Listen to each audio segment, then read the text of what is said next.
So today I'm going to talk about the importance of volume and persistence in your outreach with your messaging on social media.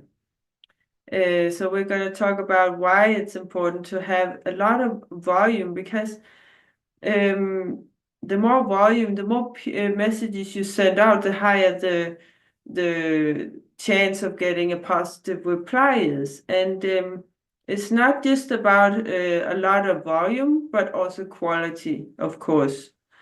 But if we just send one or two messages that are really high quality, then the chance of finding someone that will be interested is very low. So it is also volume. And then it's also about persistence because doing the outreach is not that like a fun thing to do, especially not in the beginning. So it is also about learning to be persistent, doing it every single day, making it a habit, and that you don't give up. And that's why tracking it is also very important because if we don't track things, it can easily feel like we are doing a lot and it's not working. But if we're tracking things, then we can actually see how many messages we've been sending out. And we can also see and remember to write down when you get positive replies. I have sent out some Google Sheets that you can use to track your messages that you have sent out and positive replies. It's important to track the positive replies so that you remind yourself that you are also getting positive replies because we as human beings, we tend to remember mostly the negative things. So we forget about all the positive things. So therefore we need to keep track of it and remind ourselves that it is actually working sometimes. So yeah, it is a numbers game to some degree. The more outreach equals more opportunities, and reaching out to a large number of potential clients increases the likelihood of connecting with individuals who are interested in your coaching services. So if you limit your outreach, you reduce your chances of getting new clients. Um, and also, it's about overcoming low response rates. Not everybody will respond to your initial message. So, casting a wider net ensures that you have enough conversations to convert leads into clients. So, just be okay with not everybody responding and remember to follow up. I'm getting into that shortly because there's actually been studies that shows that we have to, or people, they start to react when they get a series of follow-ups. Usually at least 5 to 8 follow-ups it takes for people to start to engage with us, to start to react to our messages. And when you're also doing a lot of outreach, then a lot of people are also getting to know you. Even if they don't respond, you will get some kind of brand visibility. There's also, for instance, with Facebook ads, there's brand awareness campaigns that are simply just a Facebook ad that is shown to a large group of people. We can, of course, not do as many as Facebook with their automation system, but with the brand awareness campaign on Facebook, it's just being shown to a lot of people. And with the brand awareness campaign, you can't expect anyone to buy anything because it's just showing your brand. That type of campaign is mostly used by big companies who can afford to just run brand awareness campaigns without getting any sales because it's not focused on getting sales. And Facebook is very, very smart and knows exactly which people who are likely to buy and which people who are likely to just watch and which people who are likely to even click on a button. Facebook really knows everything about us. It's scary. So brand awareness campaign, which is actually what we are also doing with our outreach, but in much, much smaller scale.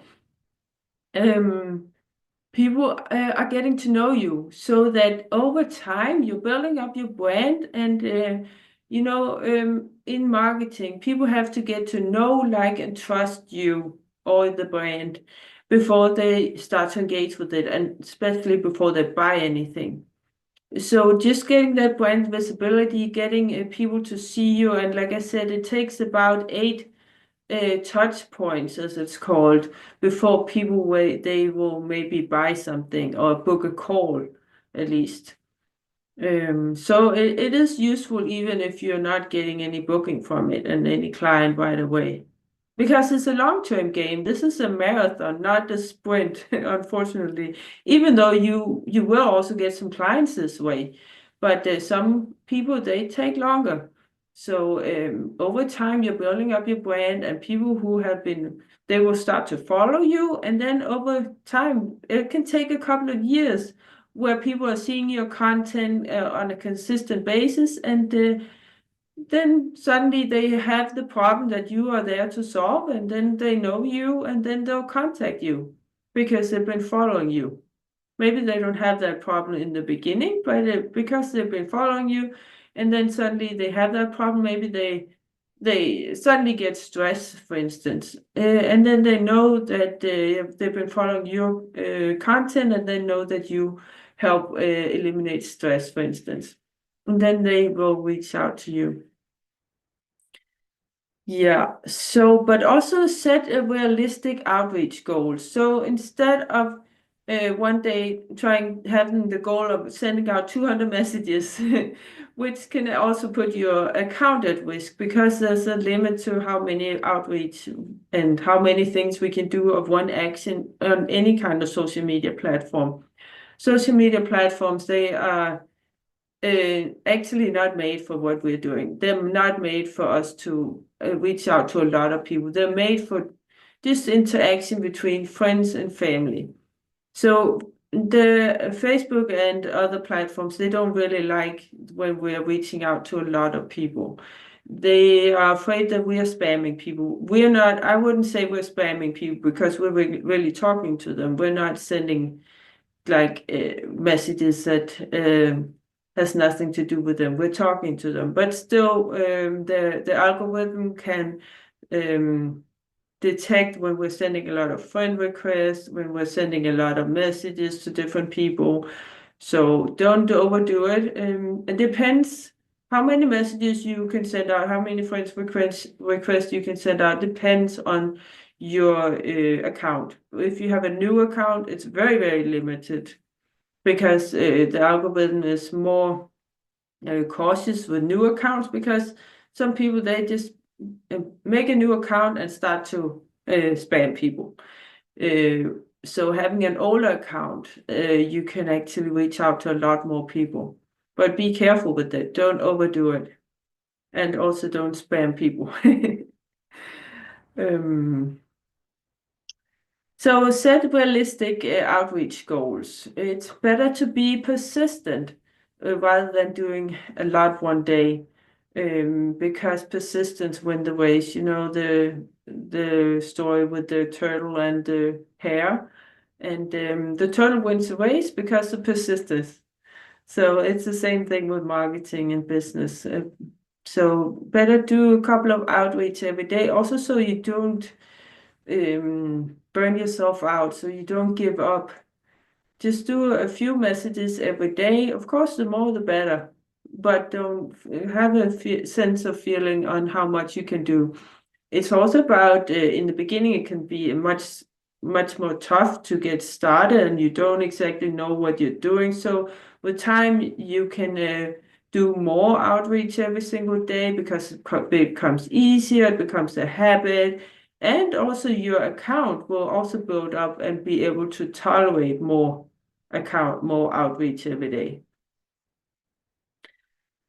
And again, track it so that you know exactly how many you actually did and how many good and negative responses you got. Because also, if you are not getting any responses, or you're only getting negative responses, then we might have to change something. But therefore, we also need to track it, because we can't rely on what we just feel, because our memory is not really that accurate.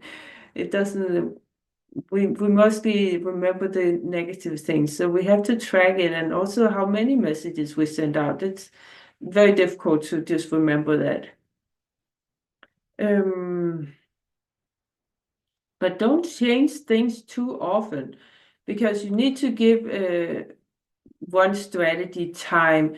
You can't just send out 5 or 10 messages and you see it's not working and then you change something, because it's just not a large enough data set. We're doing this a scientific way with where we use large data sets, meaning that we have to use the same similar kind of messaging.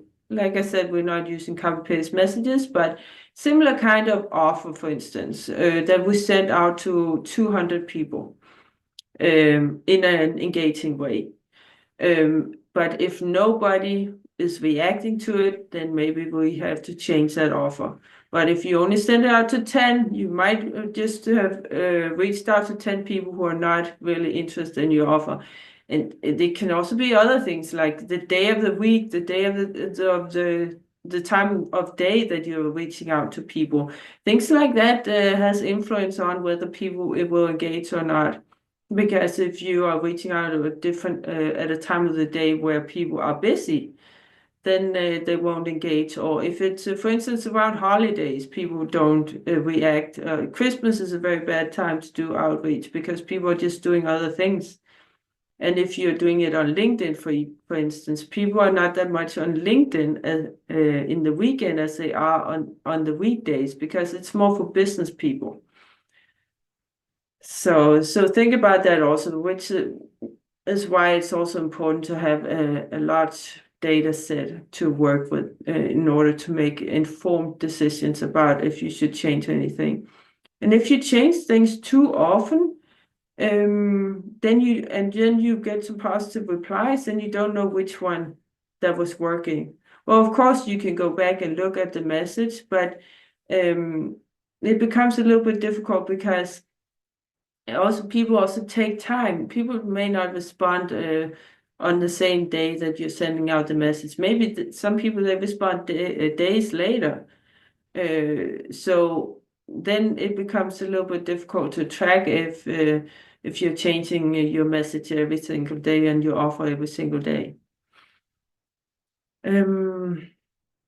Yeah, and then like I said, following up is key. Many clients need multiple interactions before they commit. And like I said, research shows that conversions happens after 5 to 8 touch points. And it's actually the same we do with the advertising. We have retargeting ads.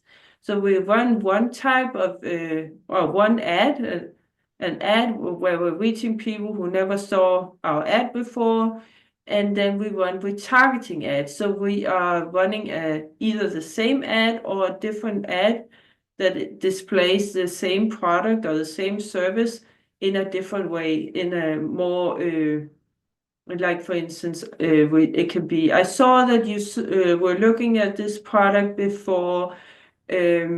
If you would like, we have a 10% discount only this week, something like that. That could be a retargeting ad to get people to take action.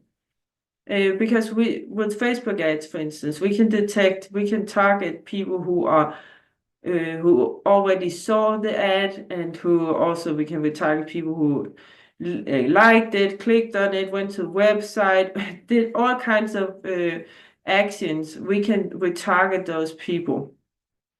So we can send out an ad that shows the same product to those people, because we know that it takes multiple interactions, multiple touch points before people will actually do something. They may buy before people will buy. That's usually what it is when it's products. And also being persistent and following up with people is very important, because it's on social media and there's so many distractions. I mean, there's thousands of people posting, and their friends, people are there to watch their friends and family and see what they're doing and stuff like that. And we are coming there and actually interrupting them. That's what also Facebook ads are. They is interruptive advertising.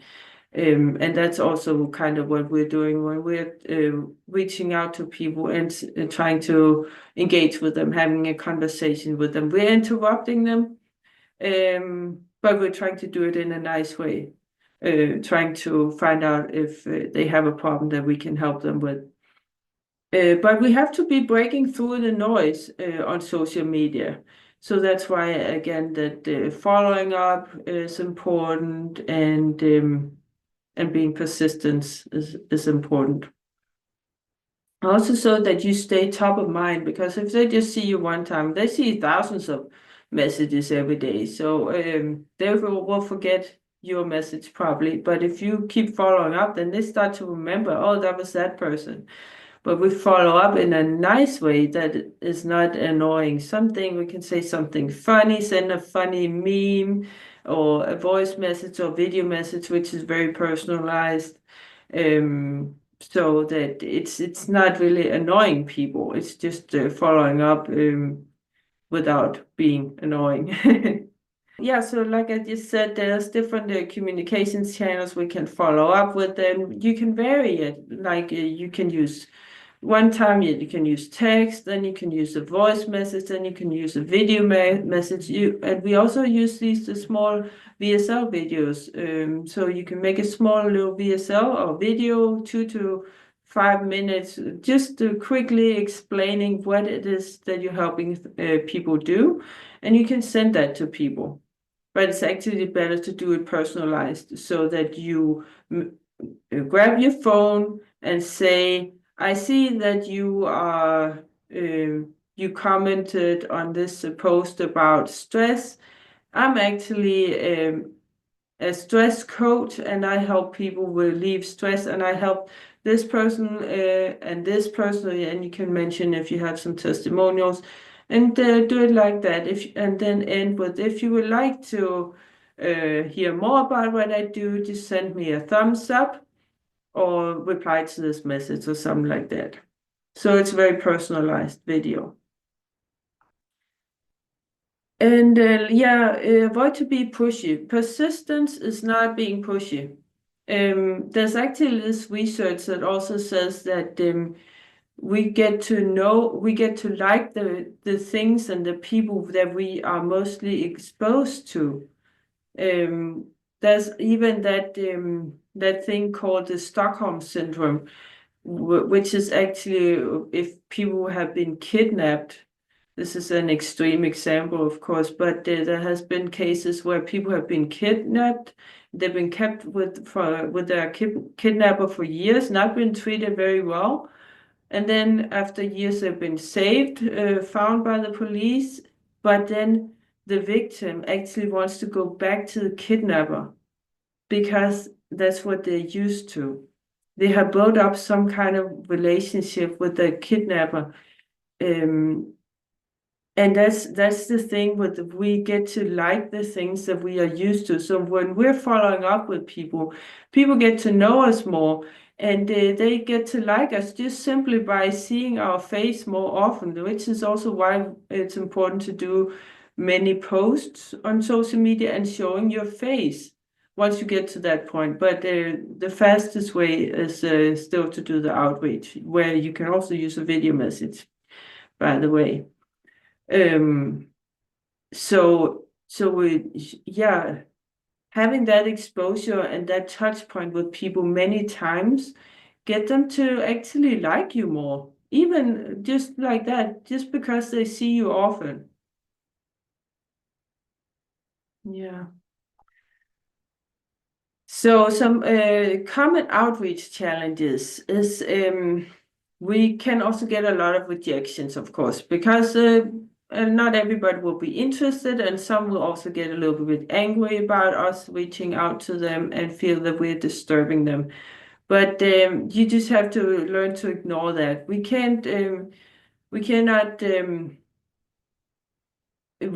please everyone. So learn to just ignore, don't think about what one person said, and don't start to change everything in your business and in your messaging just because one person was nasty to you. That's the thing with social media. People sit there behind the screen and they can be pretty nasty. So forget about the nasty people and just keep going. Don't take it personally. And then, of course, we have the social media algorithm that limits us in the number of outreach that we can do, the number of friend requests we can send, and we have to work with that. So we cannot exceed that. What we can do, if you want to really move fast, then you can borrow a friend or family person's member's account and do the outreach from their account. But I don't recommend that you make a second account. You can do that, but the problem with the second Facebook or a LinkedIn account is it's especially difficult with LinkedIn.